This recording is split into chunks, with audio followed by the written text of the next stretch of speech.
A certa altura, ele resolveu fugir para a terra e desceu pelo primeiro raio de sol que encontrou. E quando ele chega na terra, ele encontra outro menino. E saem os dois a brincar e passear, como fazem as crianças do mundo. E ele aí diz da união deles dois. É uma coisa maravilhosa. E tem um momento que ele fala no divino, que sorri e que brinca. Que ele está em tamanha comunhão, essa criança dentro, com a alma, com a terra. E o segredo todo é só esse aí. Também é nada menos do que isso.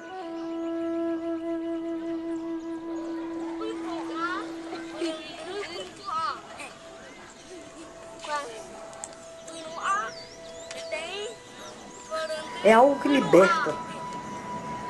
Você entrega tudo. Está de mão vazia. Não ficou nada por dar. E aí, finalmente, você se liberta. Você não tem nada. Libertou. Com amor. E isso, quando a gente vê menino brincando, você assiste que eles entrega total. E acabou ali, não tem nada na mão. E a vida, eu acredito, é para isso.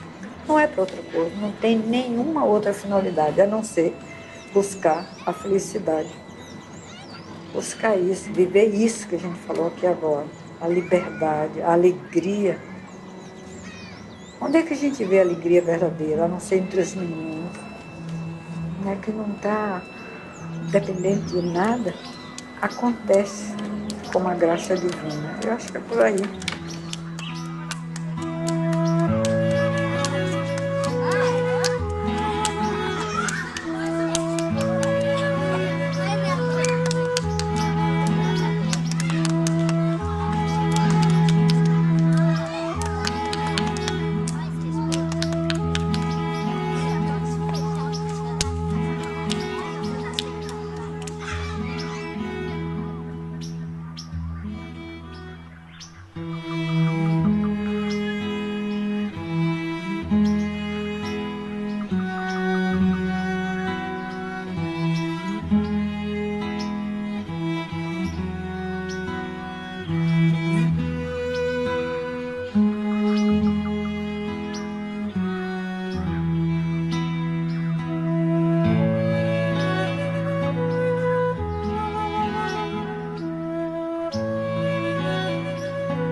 A criança nova que habita onde eu vivo, dá-me uma mão a mim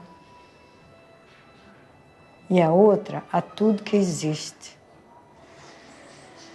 A criança eterna acompanha-me sempre. A direção do meu olhar é o seu dedo apontando.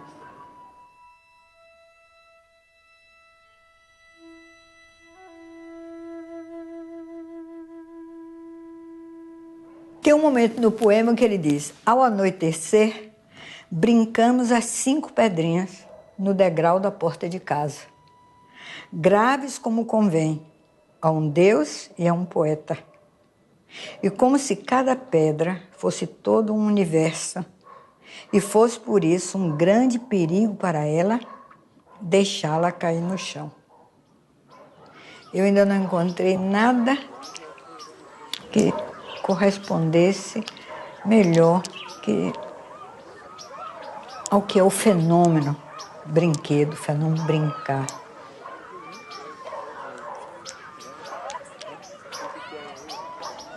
Graves como convém. Fala-se muito da seriedade dos meninos, não sei o quê. É a inteireza. Graves como convém a um Deus, veja a categoria que ele dá ao brinquedo. A um Deus e a um poeta. Quer dizer, um Deus é um Deus e um poeta é o Deus do ser humano. É aquele que a gente acha que é um poeta. um pé. E como se cada pedra, precisa ter jogado as 5 pedrinhas para entender, e como se cada pedra fosse todo o universo. E fosse por isso um grande perigo para ela deixá-la cair no chão.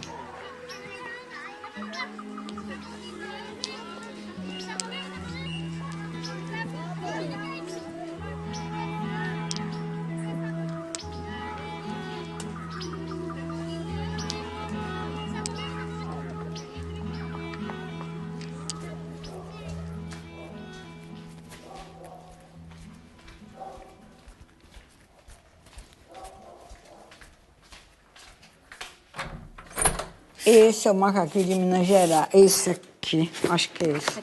Eu aprendi muito das fotos, que eu fotografava por uma compulsão. Aquilo era uma maravilha para mim, era uma descoberta e eu fotografava. Depois, quando eu ia ver, tinha muitas outras coisas que eu não tinha visto. E esse?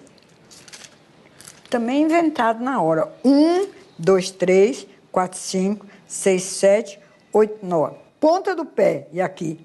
Abre a perna, abre mais, abre mais, abre mais, pula e cai fora. Em vez de ser só isso, 3 filas, vai para cá, para cá. Esse aqui começava daqui para aqui, para aqui, depois ela passava para aqui, para aqui, para aqui, para aqui, para aqui e para aqui. E daqui ela tinha que pisar nos 2 pés no olho e cair fora. Essa é outra história, é um caracol diferente. Esse já vem numerado, até chegar no céu. Vai de um pé só e volta para cá. Cada brinquedo tem outras palavras, outro ritmo, outra linguagem de movimento. Então, da conexão, palavra, música, movimento, o outro, os outros. Então, essas coisas imbricadas formam aquele brinquedo que tem uma geometria própria no tempo, porque é uma coisa que se desloca no tempo, não é uma geometria espacial aqui em cima de uma mesa que você faz. É um quadrado que se desloca, ou é um círculo que se desloca, é uma fila dupla, é uma fila sinuosa. Então, tem toda a geometria em movimento.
da compreensão desse brincar na criança e o que ele constela como esse tempo sem tempo, o que ele constela de transcendência mesmo, de você romper o cotidiano, romper e entrar noutra conexão, né?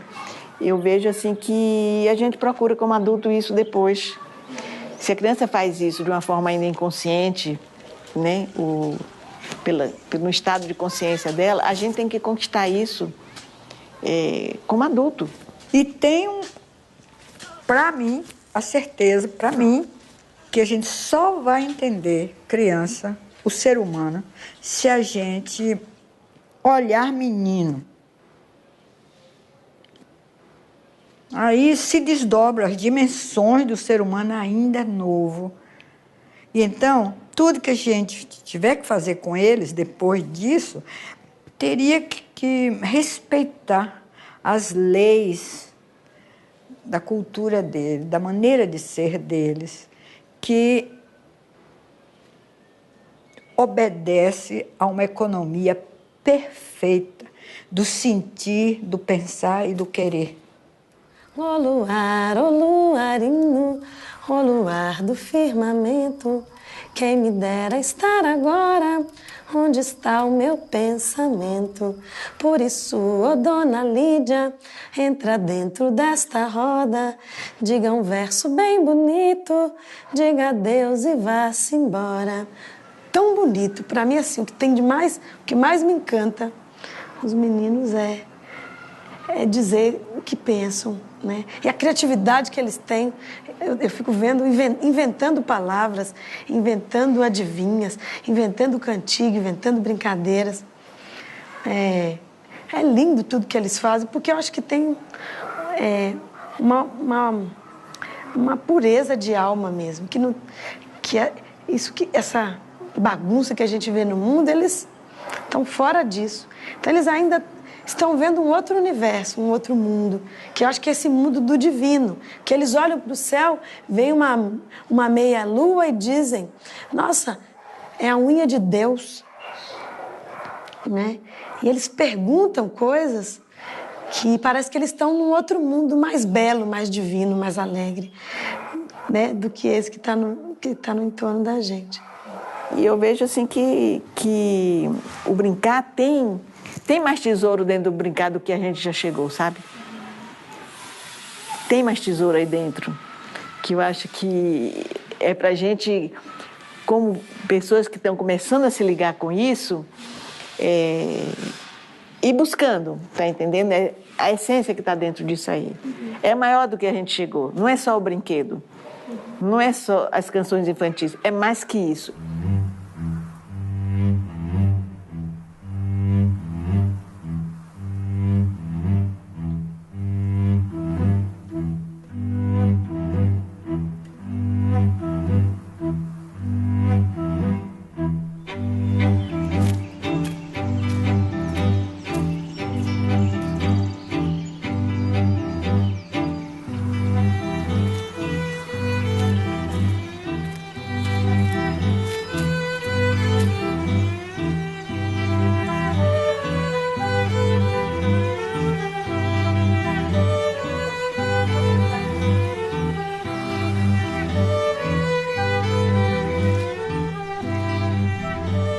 E tudo é a natureza. Ou, eu digo para mim, tudo é o corpo de Deus, que é vivificado por aquilo que a gente chama de alma, por um poder, uma graça. De onde vem a gente falar a palavra amor?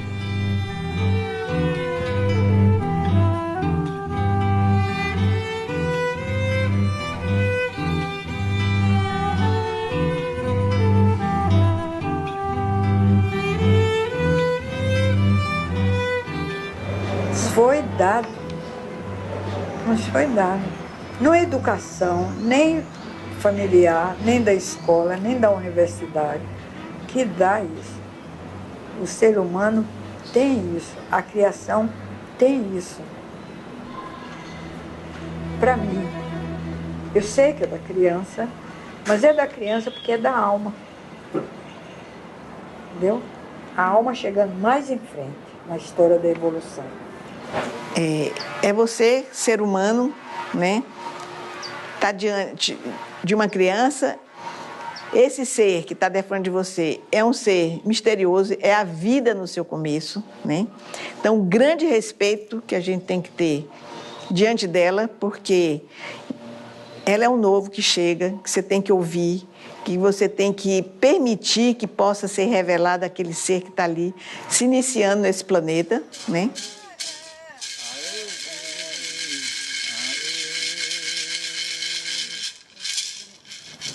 Namaranjene oiko, mita marangatu, mita é criança, mita marangatu, namaranjene oiko, mita I marangatu ke marangatu, cunharori, cunhapoti, avarori, avarori, toque marangatu. Toque marangu tamara que toi cocri. Tamara que toi cocri. Esse tamara é para não acontecer nada para criança. Tamara é que toi cocri. Aí a criança dorme bem.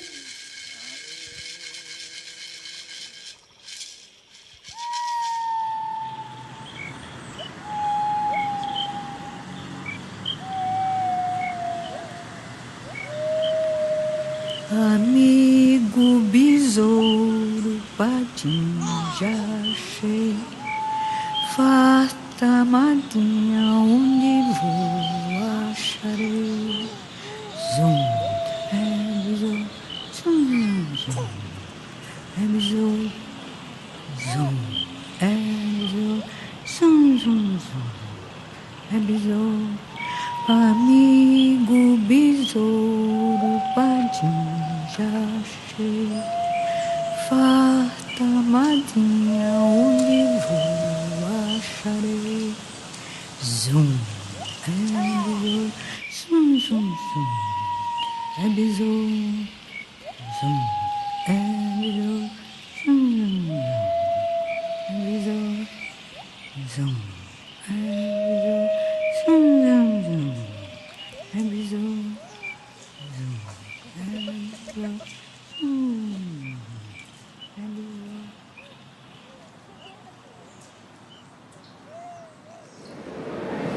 As crianças que têm a sorte de ouvir uma canção de niná, ouvem pela primeira vez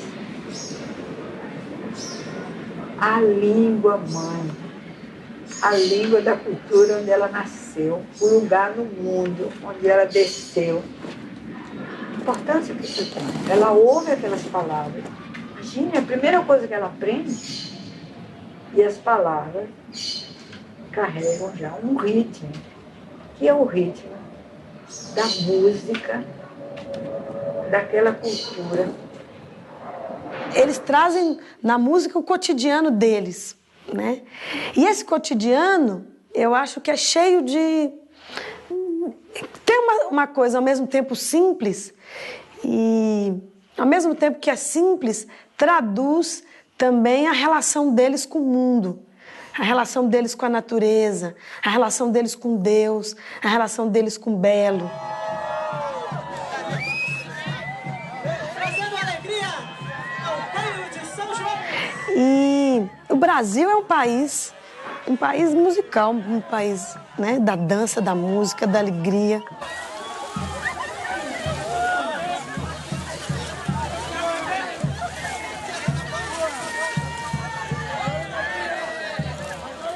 Me lembro de uma coisa de Fernando Pessoa, um texto do Pessoa muito interessante, que ele fala que as nações são como indivíduos e que as nações têm uma alma. Então a gente se pergunta se a alma do Brasil não é uma alma infantil, comparado com a alma do resto do mundo. Se a alma da América especialmente a alma do Brasil, não é uma alma infantil. E que por isso ela tem certas características que guardam ainda hoje as características de uma alma infantil, de uma alma espontânea no relacionamento, na imaginação, no desenvolvimento.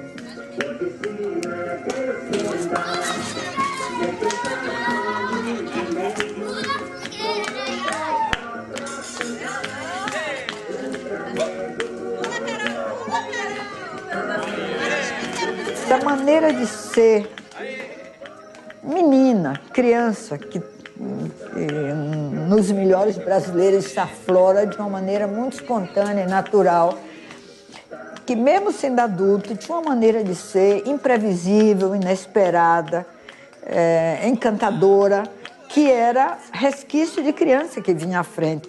Por que é que os meninos do Brasil não estão aprendendo, se exercitando nessas formas de cultura que o melhor da raça sentiu no seu coração, no seu corpo, nas células do seu corpo, numa inteligência que está na célula do seu corpo? A gente tem que... É por aí o caminho, a estrada é essa. O exercício seria por aí.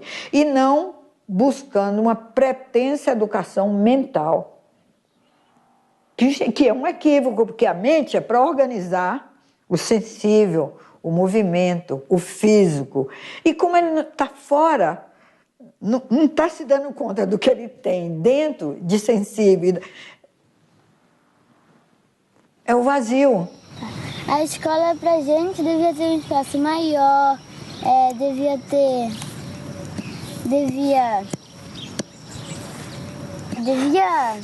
ter mais plantas, mais árvores, mais natureza, mais amor.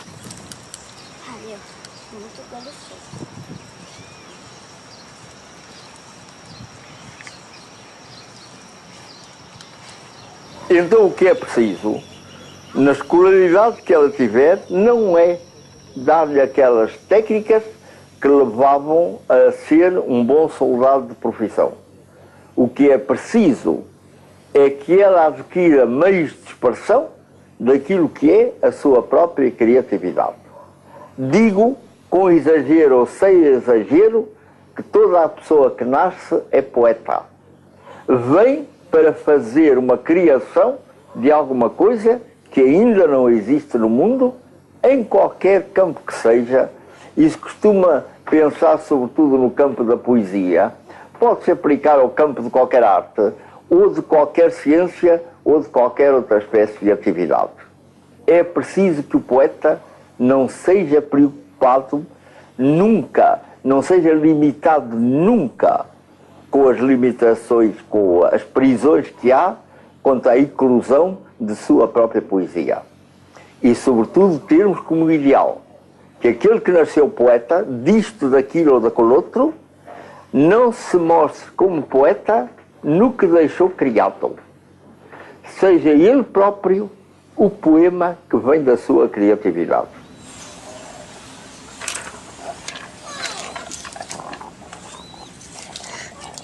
Mas não sei escrever palavras boas.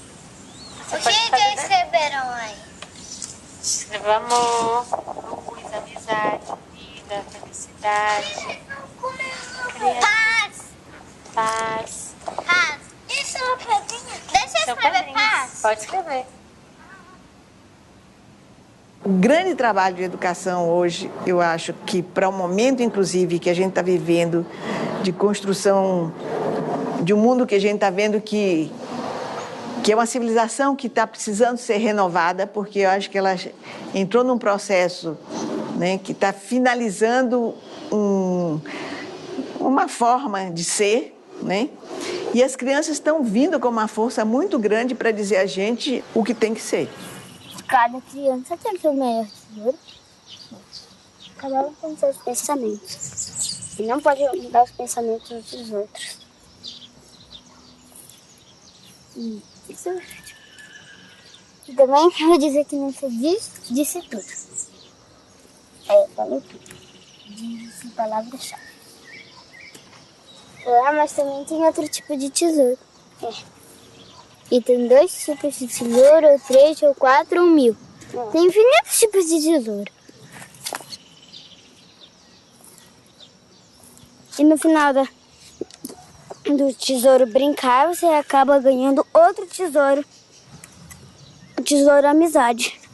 Nossa! Você viu? O quê? Deve ter alguma coisa aí, né? Se você olha uma criança, você percebe que tem um poder, tem uma graça, tem algo que transcende, que você não dá conta. É a alma. É esse poder dentro. E aí a história é essa. O menino tem a alma em frente. E quando entra na escola, ou quando entra nas religiões, ou quando entra nas famílias da gente, vai botando coisas na frente dela. Vai botando coisas na frente. E ela fica para trás. Quem devia estar dizendo qual é a direção do que deve ser feito é a criança, não são os adultos, entende? Quer dizer, os pais deviam ser parecidos cada vez mais com as crianças e não as crianças com os pais, entende? Os pais, porque é ela que traz o futuro. Então, você, para continuar no futuro, tem que parecer com a criança e não o contrário. Né? Senão você está impondo o seu passado, a mentalidade dela, e fazendo com que ela seja uma coisa morta. O processo de educação é um processo de iniciação do humano. Então, essa escola que está aí é uma escola que tem que realmente terminar o formato dela, né? E ela, de fato, ser recriada à medida em que você tem diante de você a consciência de que o ser humano é um processo evolucionário, né? E que, à medida que cada criança nasce, de fato, há uma possibilidade nova chegando ao mundo, né? E que o espaço da educação dessa primeira infância, principalmente, é um espaço da alegria, gente. É deixar essa vida se manifestar, não tem outro caminho.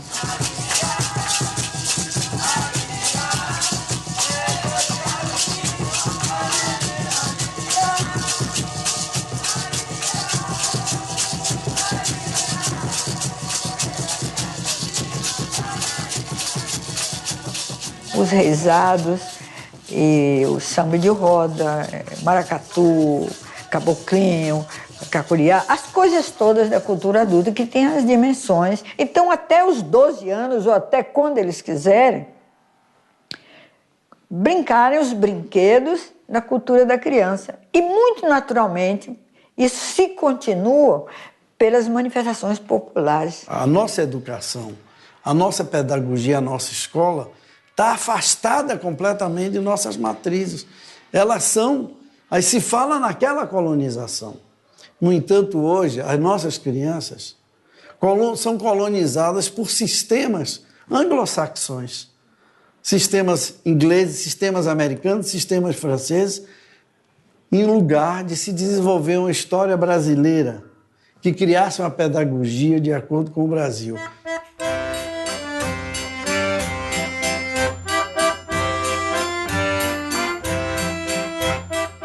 O presépio é cheio disso, é a prova disso, da contribuição, inclusive, da criança à cultura brasileira, que eu acho que ainda não foi vista.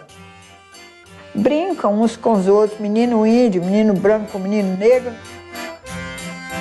Hoje é noite de Natal, ninguém dorme em colchão, é nascido Deus menino entre as palhas e o chão. A história do presépio é a história simples do nascimento de uma criança.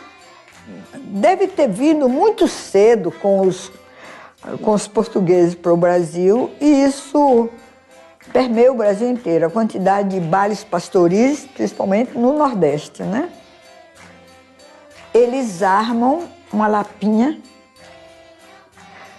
uma figurinha do menino Jesus, e enfeitam.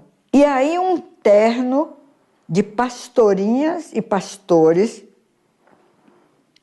vem louvar o menino lá na lapinha. Deus menino na lapa está, Deus menino na lapa está, garrafa de vinho docinho de araçá, garrafa de vinho docinho de araçá.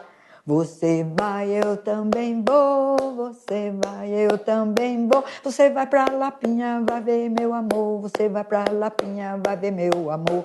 Você vai, eu vou também. Você vai, eu vou também. Você vai pra Lapinha, vai ver meu bem. Você vai pra Lapinha, vai ver meu bem. Aí vem uma menininha na frente e diz uma outra loa: passarinho cantou no mato, peixinho no mar respondeu. Tá completando 1 minuto que o menino Jesus nasceu. Deus menino na lapa está, Deus menino. Aí é uma roda, você viu que é claramente um samba de roda. E isso que me encanta especialmente nesse presépio, é de ver como os meninos praticaram a miscigenação mesmo. Quer dizer, ao longo dos séculos, os meninos, brincando de presépio, transformaram numa manifestação eurocatólica, numa coisa brasileira. Tem momentos claramente de cultura negra, como alguns sambinhas de roda que entram, que eles já transformaram as cantigas num sambinha de roda, como tem momentos claramente indígenas, aparece um homem folhagem.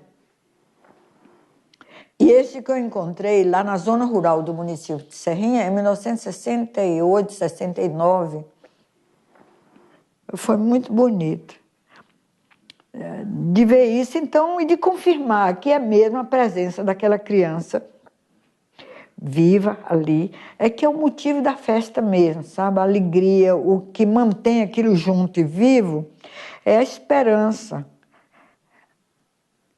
na criança.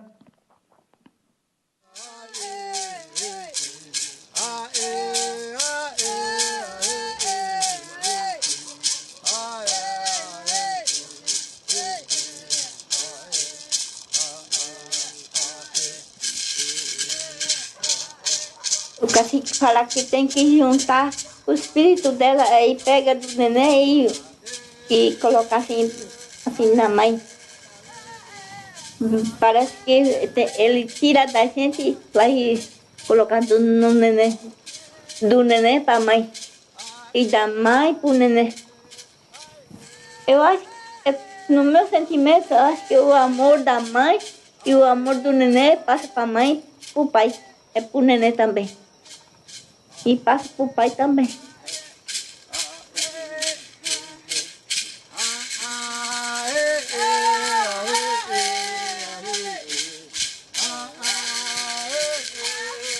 A gente tem que cantar para trazer o espírito do neném de lá do céu. E esse espírito, ela tem nome lá no céu. E esse que traz o espírito dela de lá do céu para a criança. O nome dela de lá do céu para ela. Porque diz que a criança, quando ela não tem nome, ela procura o nome dela. Ela acha que lá, eu acho que, pelo jeito que ele fala, lá ela tem o nome dela, alguém chamando ela por esse nome.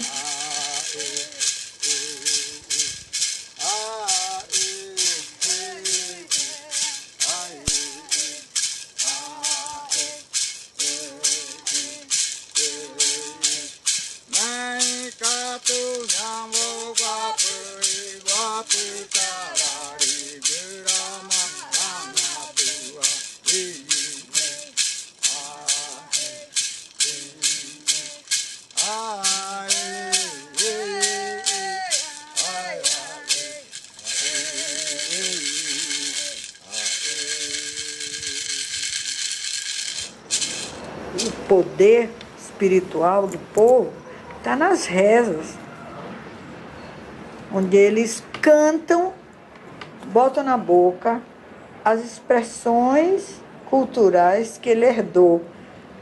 Mas eu sinto, sei que o que está por trás é a verdadeira aspiração do ser humano, que não foi religião nenhuma que ensinou. Elas aprenderam de ter detectado essa verdade que está em cada ser humano.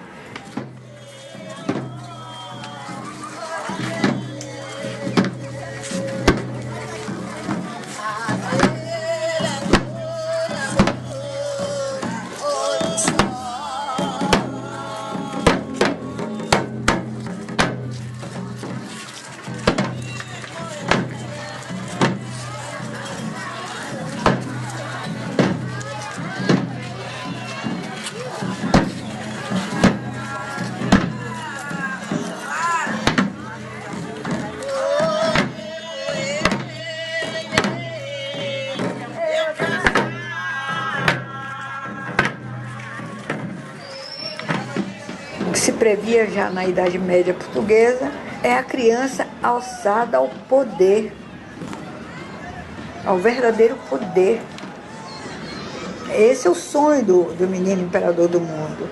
Ele disse, mas como ele que vai governar em Brasília, sei lá onde e não? Pode ser até que seja um velho que esteja lá, mas o menino dele está vivo.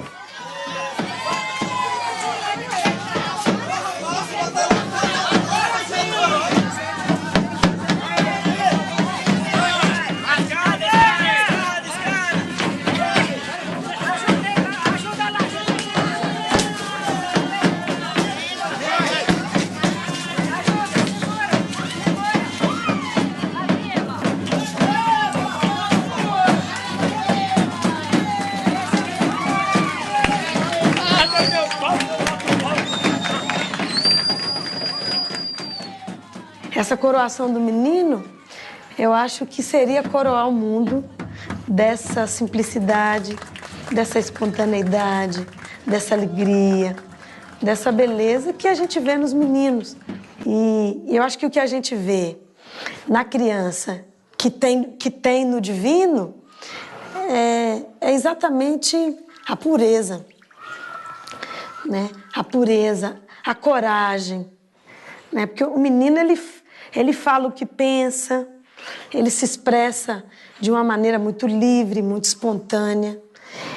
E eu percebo que as crianças que têm possibilidade de experimentar isso na vida, ele vai continuar um adulto também com a mesma coragem, com a mesma pureza, com a mesma verdade, com a mesma beleza.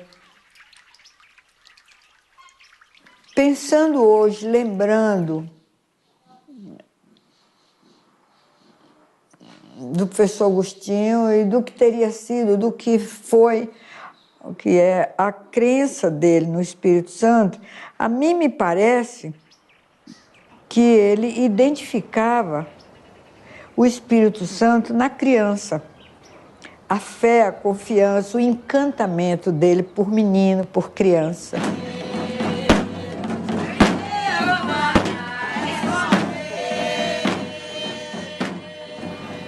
É uma festa prospectiva para o futuro. É a festa em que os portugueses declaram como vai ser o tal mundo do Espírito Santo. Aquilo que se tratava propriamente de saber é como é que seria a vida desses homens, como é que ela se organizaria quando reinasse o Espírito Santo no tempo. E então, a festa deles tinha 3 pontos essenciais que a marcavam nitidamente. Primeiro ponto, o problema. Quem é que havia de governar o mundo na altura do Espírito Santo? Naturalmente, a resposta teológica seria o próprio Espírito Santo. Sim, o próprio Espírito Santo. Mas quem é que na Terra poderia representar mais perfeitamente o Espírito Santo nessa ordenação do mundo? E então o que o povo português fazia era pegar no menino, uma criança, levá-lo à igreja e coroá-lo na igreja. Ou o padre da igreja coroava o menino imperador do mundo. Naquela altura, naquele dia em que a festa se fazia, a idade do Cristo já estava ultrapassada para o povo português.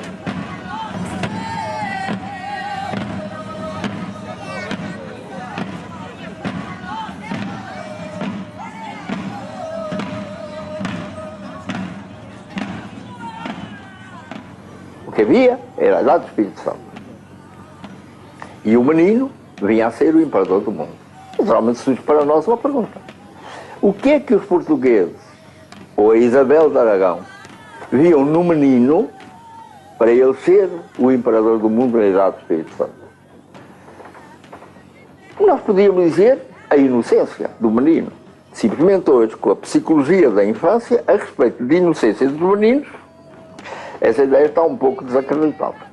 Então talvez possamos, porque a ideia nos interessa para o passado, como nos interessa no presente, como nos interessa para o futuro, procurar outra razão pela qual nós possamos continuar com a ideia de que o governo do menino seria ótimo para o mundo. Então, pode-se propor, acho que já o tenho proposto, a imaginação do menino. Uma das coisas que hoje nos pode surpreender é a capacidade de imaginar que tem o menino soluções para problemas que atrapalham os adultos, ou a possibilidade de fazer perguntas para as quais as pessoas, mesmo as mais preparadas, dificilmente encontram respostas adequadas. Então a imaginação.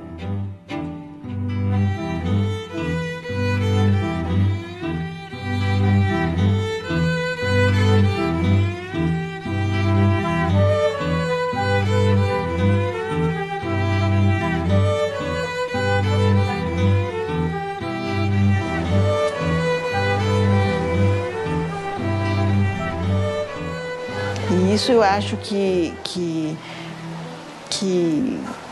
é o novo que é velho, né? No sentido assim de que isso é que é ser divino, né? É você poder estar no mundo com a missão a qual você se propôs, eu acho, até chegar aqui. Eu acho que a gente... e a criança pode se recordar disso nesses 7 primeiros anos, está entendendo?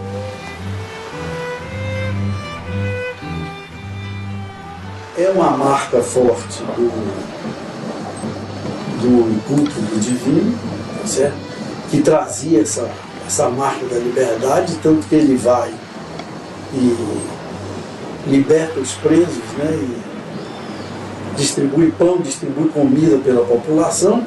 Esse menino imperador do mundo, você está coroando, na verdade, a fantasia. A criança é a fantasia, é a possibilidade de criar, é a criação plena. A criança é o símbolo da criação, de tudo que está por acontecer. Está ali a potência está na criança. No mito joaquimista, haviam 3 idades. A idade do Pai, a idade do Filho e a idade do Espírito Santo. Então, a idade do Pai foi aquela idade onde era a ideologia do olho por olho, dente por dente, o Deus dos exércitos, não é? Que comandava a humanidade com espada de fogo, a ferro e fogo, não é? Que depois veio a idade do Filho, quando nasce Jesus e diz, não é a espada, é o amor. Mas o Joaquim de Flora diz que essa idade iria embora e viria a idade do Espírito Santo.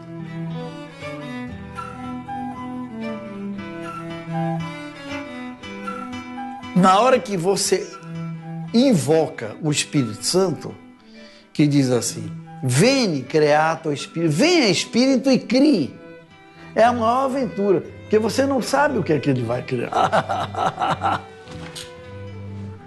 E a criança, na hora que você dá liberdade, você não sabe o que é que ela vai fazer.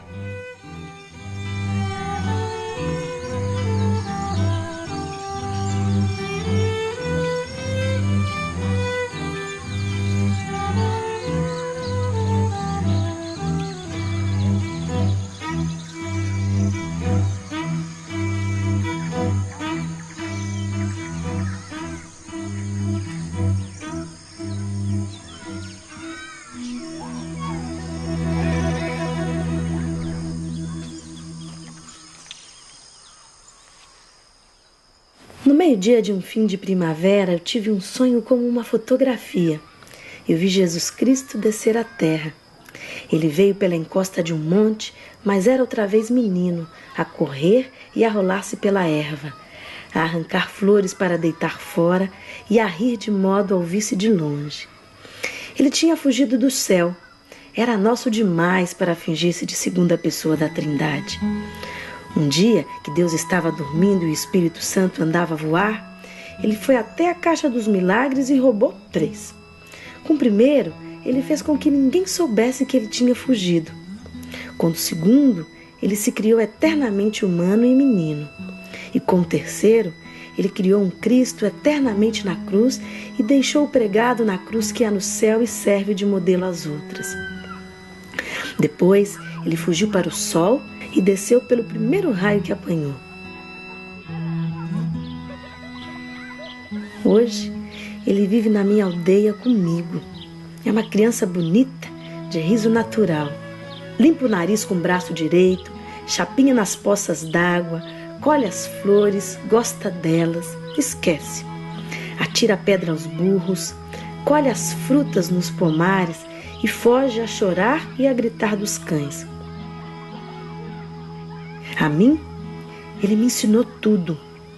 Ele me ensinou a olhar para as coisas, ele me aponta todas as cores que há nas flores e me mostra como as pedras são engraçadas quando a gente as tem na mão e olha devagar para elas. Damos-nos tão bem um com o outro na companhia de tudo que nunca pensamos um no outro. Vivemos juntos os dois com um acordo íntimo, com uma mão direita e a esquerda. Ao anoitecer, nós brincamos às 5 pedrinhas no degrau da porta de casa. Grave, como convém a um Deus e a um poeta. Como se cada pedra fosse todo o universo e fosse por isso um perigo muito grande deixá-la cair no chão. Depois, eu lhe conto histórias das coisas só dos homens. E ele sorri, porque tudo é incrível. Ele ri dos reis e dos que não são reis. E tem pena de ouvir falar das guerras e dos comércios. Depois, ele adormece e eu levo no colo para dentro da minha casa. Deito na minha cama, despindo lentamente, como seguindo um ritual todo humano e todo materno até ele estar nu. Ele dorme dentro da minha alma. Às vezes, ele acorda de noite, brinca com os meus sonhos, vira uns de perna para o ar, põe uns por cima dos outros e bate palmas sozinho, sorrindo para os meus sonhos. Quando eu morrer, filhinho, seja eu a criança, o mais pequeno, pega-me tu ao colo, leva-me para dentro da tua casa, deita-me na tua cama, despe o meu ser cansado e humano. Conta-me histórias, caso eu acorde para eu tornar a adormecer, e dá-me sonhos teus para eu brincar.